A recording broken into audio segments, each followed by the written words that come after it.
Carlos! All right. What's up? What is up, Carlos? How are you? Welcome. I'm good, brother. How you doing, man? By the New York Latino Film Festival. Thank you.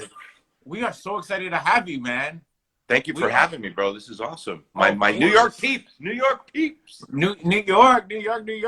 mean, you spent some time here. You spent some time here doing some stuff. Always. Yeah. You are hashtag blessed. Hashtag working, Carlos. Always. Yeah, man. It's funny. I've been going back to New York for like the past, ever since the Heights. I've been going back and forth for like the past 6-7 years more on a regular basis. So it's like my second home really right now. That is amazing. Cash the checks, Carlos. Cash. Trying, brother. Trying to keep it busy. You got to. It is, but I mean, you have had such an amazing career. Like literally across, like what, 40 years? Like you started on Broadway as a dancer? Almost. Yeah, I started on Broadway as a dancer. I was 24, 25 when I started. Yeah. Almost. Yeah. And now you're a big old TV star on ABC Network TV. I know, man. It's funny because I've done a lot of TV stuff, but this is like my first big network regular role on a show. Wow. So it's really exciting, and to be with the whole all Latino cast is even cherry on top. So yeah, and all Latino cast, but such a cast of phenomenal actors. Like Victor was on the show last week, and I mean, I can't stop. We're fans. We're episode 4 in. You, man. I have so many questions, Carlos. I have so many things I want to know. But first, I don't want to assume that everyone out here has seen the show. So if you can, just catch us up a little bit about what the show's about, and specifically your character of Rafael on the show. Okay, sure. The show is based on an Israeli TV show called The Baker and the Beauty. And it's really based about my oldest son, Daniel Garcia, falls in love with this celebrity influencer when he goes out with his fiancée to go out to dinner one night. And that relationship sparks something between them. And it's really how it affects us as a family. We live in Miami. We're a Cuban family. We own a bakery on Southwest 8th Street in Calle Ocho, which is a very popular area in Miami. And we have this wacky family. I'm the father. I play Rafael Garcia. I'm the owner of the bakery. And it's a family-owned bakery, so we all work the bakery together. I have my dreams of what I want my sons and my daughter to what I see as their future. And that's not what they see. And that's where our conflicts ensues and craziness ensues. Parent stuff. Exactly. Exactly. Your vision. You mentioned family so much, and I think this is one of the most beautiful things about the show is that family, community, and the beauty of it and within the Latinx experience is something that we at the New York Latino Film Festival cherish, and it's something that is the embodiment of your show. Yeah, and that's why we love it so much. So yeah, man, stuff has been going down with Rafael. I saw that nice scene last week where it was just like, you thought everything was good between him and Daniel. Right. And now it feels like, I don't know, Rafael might not be so supportive. What's that about? Yeah. Well, you know what? It's like I said, and this happens with a lot of immigrant families, happened with Kevin Rosario in the Heights, where we have this image, especially being immigrants, of what we want. It's like the dreams that we had in this country. We want our kids to have that dream, and they have their own dreams, We have to let them do their own thing. And he's been with Vanessa for 4 years, Vanessa is part of our family. She's, I'm sure that I have a relationship with her father. We're especially in the Latinos, when your son is going out with somebody for 4 years, it's a family thing. It's a done deal. Yeah. It's pretty much set in stone. Yeah. So when Vanessa comes in, Mari's really excited, but I'm a little bit more cautious because I don't know really where this is going, and I know my son, and I know where his heart goes, and I don't want him to get hurt. So that's a big part of our issues. Yeah. He may not necessarily be doing the right thing, but he's doing it out of love. Exactly. So I have a confession. Like your character, I'm also a Rafael. My middle name is Rafael, and my dad's middle name was Rafael. All right. And watching you on the show, you remind me so much of my dad. It's crazy. And my dad passed away 7 years ago. Oh, wow. And before he passed, he told me 2 things. One, he apologized to me for never hitting the lotto. Con tanto que he comprado, mijo, pero. He was like, yo, I never hit the lotto. I'm so sorry. Because that was always the thing with him. He was like, I'm going to hit the lotto, I'm going to hit the lotto. So that was the thing. Right. And then the second thing was, and this is what reminds me of him and why I'm telling you this story. He apologized to me. He said, I'm sorry I never loved you in the way that you wanted me to, but I loved you in the best way that I could. Mm-hmm. And I see that in Rafael. Yeah, and that's very cool. That's a good, yeah. And, you know, and Daniel's not the only character that he's having some stuff with. I mean, but Belissa's character, the daughter, ooh, like I can't wait to see. She is a phenomenal actor. Yeah, she is such a special little, and we have some incredible scenes in this episode coming up. We have some really, really interesting stuff happening, where you're going to see a whole different side of Rafael and Belissa, and you know how we navigate that situation. She was a find. You know, when we did our table read, the first time that we all sat, and first of all, I see down the table, it's like all Latinos. And we start doing this table read, and Belissa opened her mouth, and I just thought, like, we got gold here, you know. Gold. Because this is her first TV series. Her no first. Wow. Way. And her comedic timing, her sense of comedy is so amazing, and her timing is so, and you can't teach that. You can't buy that. You know, she's young, and she just has it in her, you know. Yeah, and she has these, like, these beautiful, small, nuanced moments. Specifically last week when, you know, so we're talking about a character who right now is on the, would it be safe to say, on the verge of coming out? Like, you she's know, on the verge. Yeah, she's not questioning sure her yet, experience. You know, she's not sure. So yeah, but yeah, she's battling like a lot. You know, a lot of kids that you know, especially Latinx's and stuff, that are battling and how to tell the parents, and how, you know, and if it does happen, is how are the parents going to react? You know, I mean, I might react differently than my wife, and we all have these expectations, you know, even though we talk about it, but we all have our different feelings and our different ways of dealing with it. And I think you're going to see it played beautifully tonight and in the upcoming episodes with her character. Well, and Daniel, and I mean, David, Mateo, he's like the goofball, where, you know, I like, have always been like, you know, el jodedor de la familia, you know, chivando la vida, always like making jokes and stuff.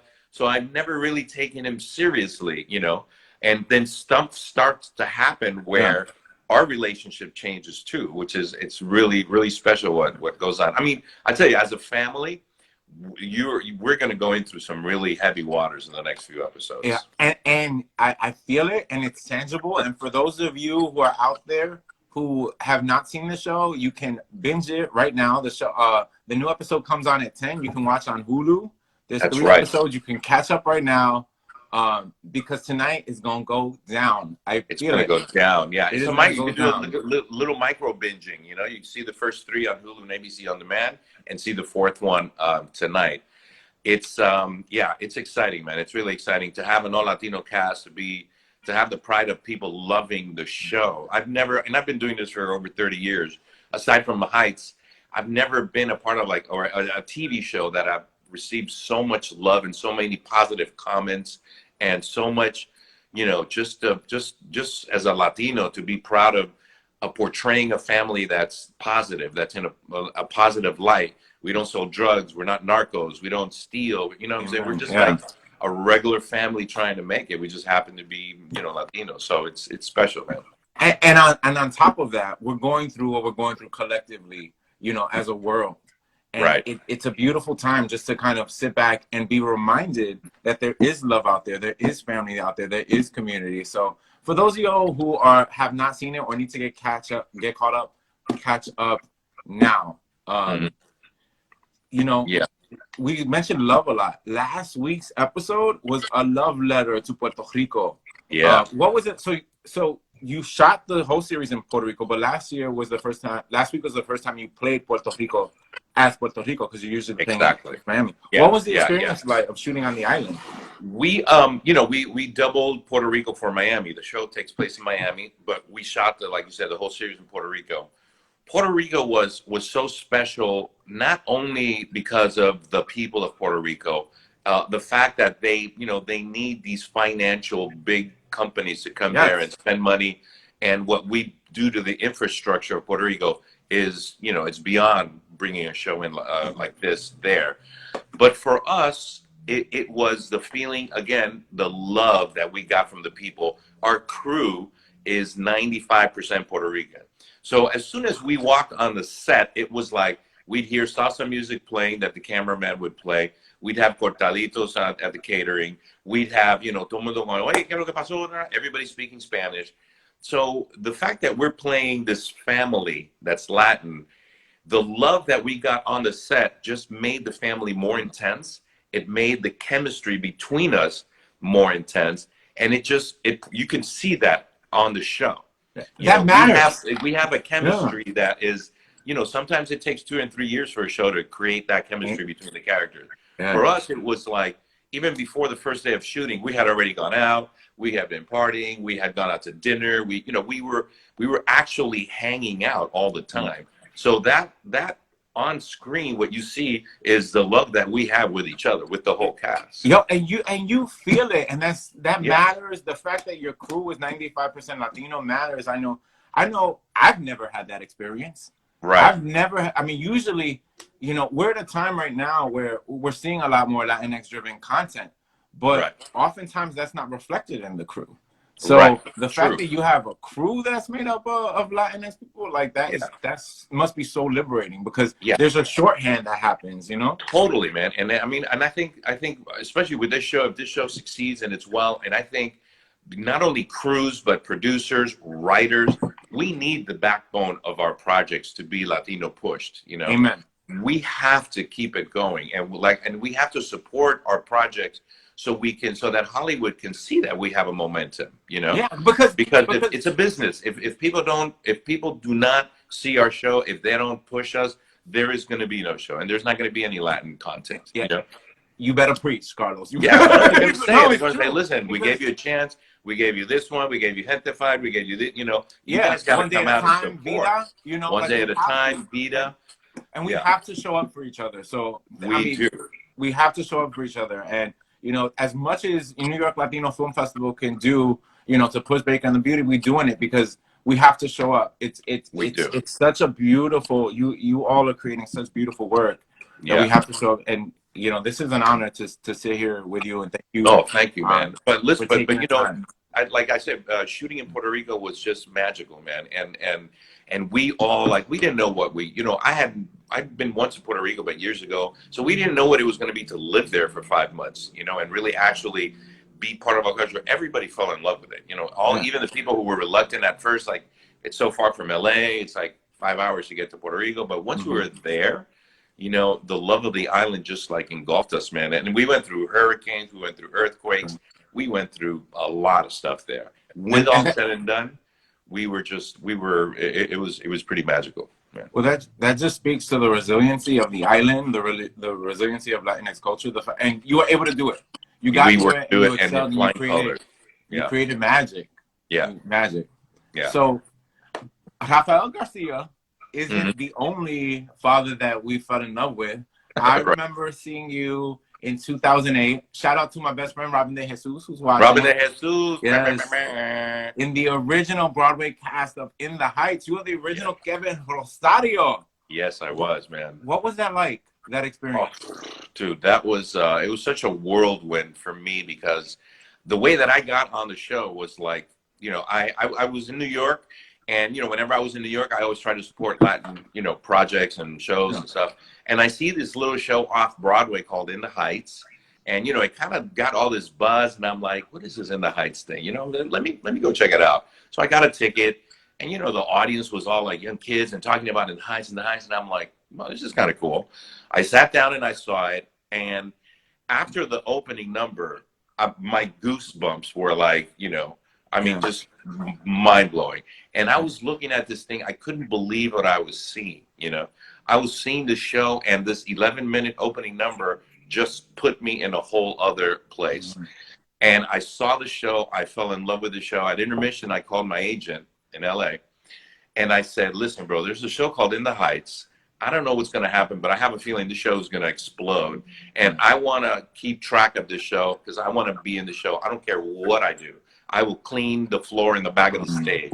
I just wanted to be involved with the talent and the passion that these people had for what they were doing in theater, because I hadn't seen that in a while.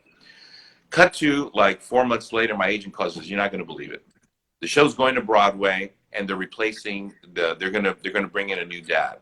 Do you want to audition? And I was like, you're freaking kidding me. I flew myself to to New York. I auditioned. Like 3 months later, I got hired. I was way over my head because I'm a film and TV actor. I hadn't done like leads on Broadway like that before. I had 2 songs that I was going to sing. So, you know, once I said, okay, it's like when you say, yeah, I could ride a horse. And then you're actually on the set riding a horse. You're like, oh, this is a lot harder than what I thought, you know. And, you know, but I hung in there, you know, I was part of it. I was, you know, I went through, you know, there were some tough times there with the company, but it was one of the best experience of my life. And to this day, the In the Heights family is still part of my family.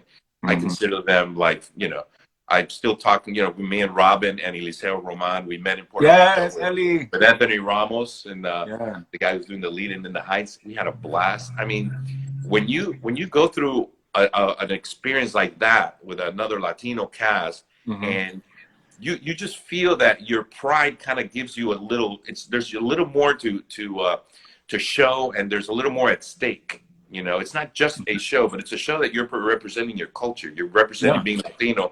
So everybody's work just kind of, you bring it up a notch, you know. Because through something like that, like I always say this, like In the Heights released such good karma into the universe, because you all liberated the people who came to see, the young, you know, Latinx, Black and brown people who see it, because that was the first time we got to see ourselves on stage with such joy, with such community, with such love.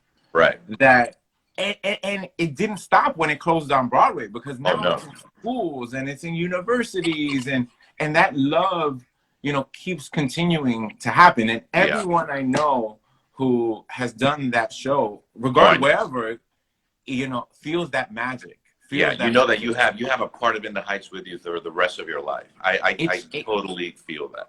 Yeah, it changes your life. It literally changed my life. Yeah. Azuka Poeta, it changed her life as well. I want to know, what was the biggest gift that In the Heights gave you? You know what? It was the feeling of really being proud of my heritage, continuing my work in this career. Because, you know, I was always like, yeah, I'm Latino and stuff, but now I use my Latinism as a shield, like a pride. I walk in that door, I walk in that audition saying, I'm Latin. And you're going to get so much more of me as a character if I'm playing Latin than if I just play him as a regular guy. So for me, it upped my confidence level a lot about playing Latinos in stage or on film or on TV. So because I mean, you've been in this business for a long around 40 years.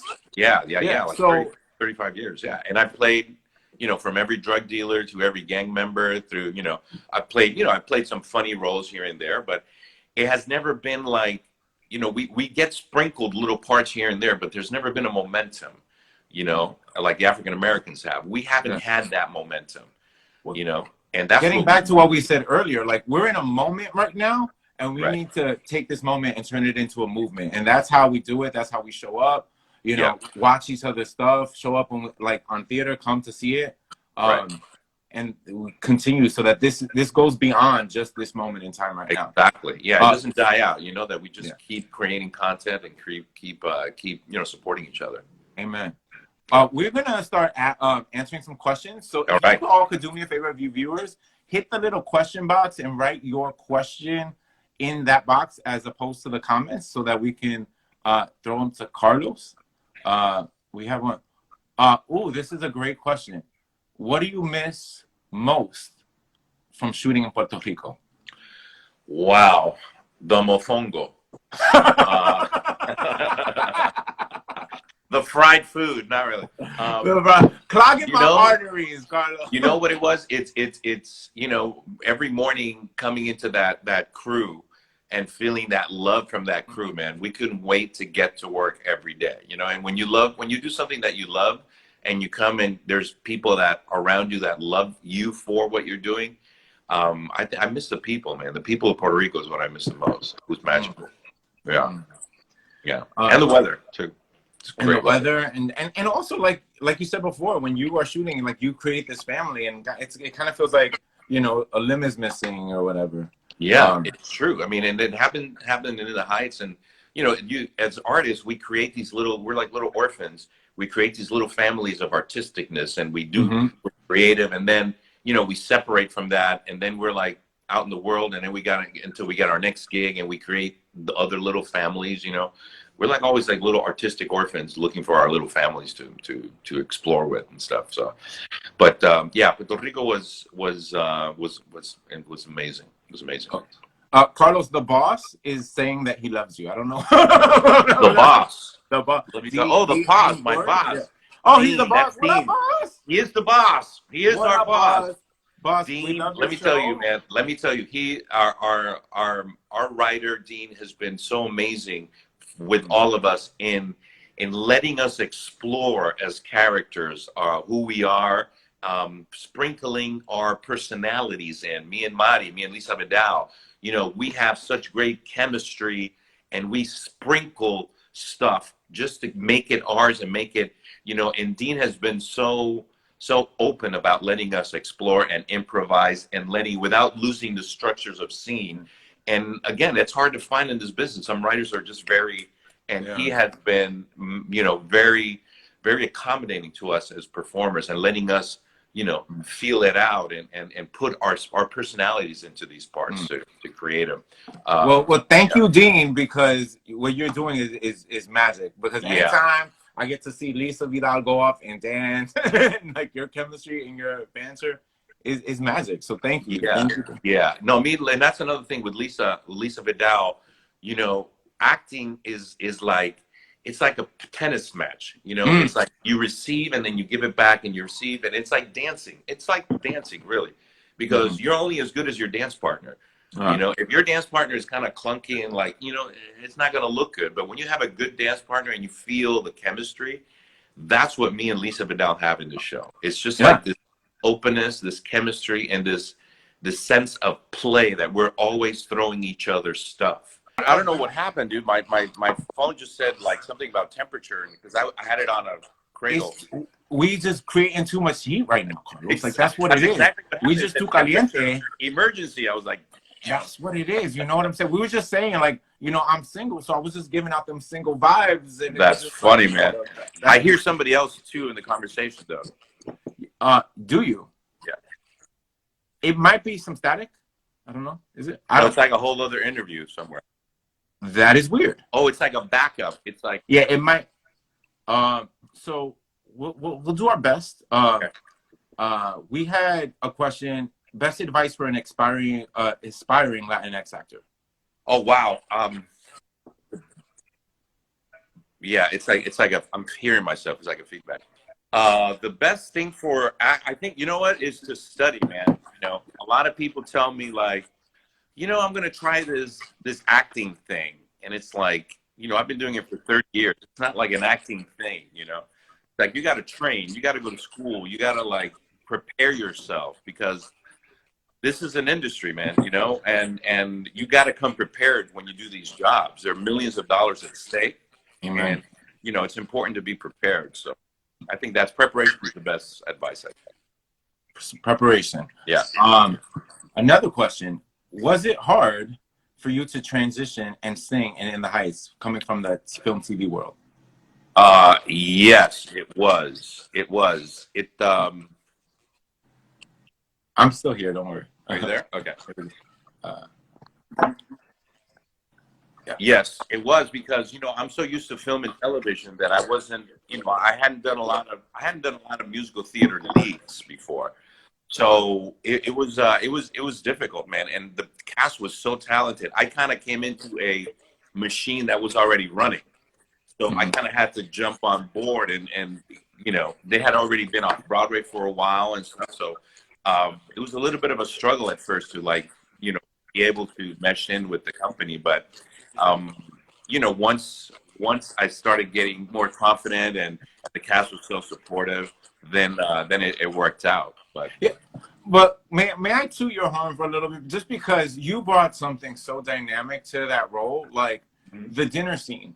in the Heights. For anybody who knows it, I will always remember your Kevin in that moment that you had with Nina, where you say, why couldn't you just ask me? And then she says, what would you have done?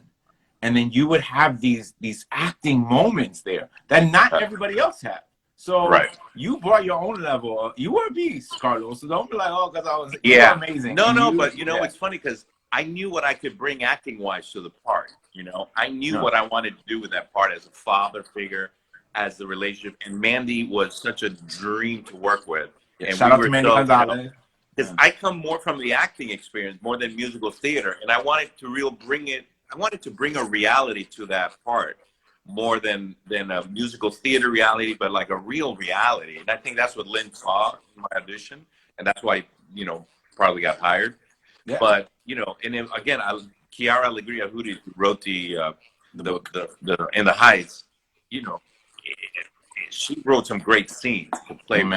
They're not usually musical theater scenes. Again, for me, it was like, this is an acting part that I really want to extend and I want to, do something with. So I had a blast. Olga Meredith was another great, actress that I got to work with. I mean, the whole cast was amazing. They say lightning doesn't strike twice, but it does. I mean, you got In the Heights and you got Baker and the Beauty. I know, man. And there's so many similarities because, again, it's an all-Latino cast. It's about a family.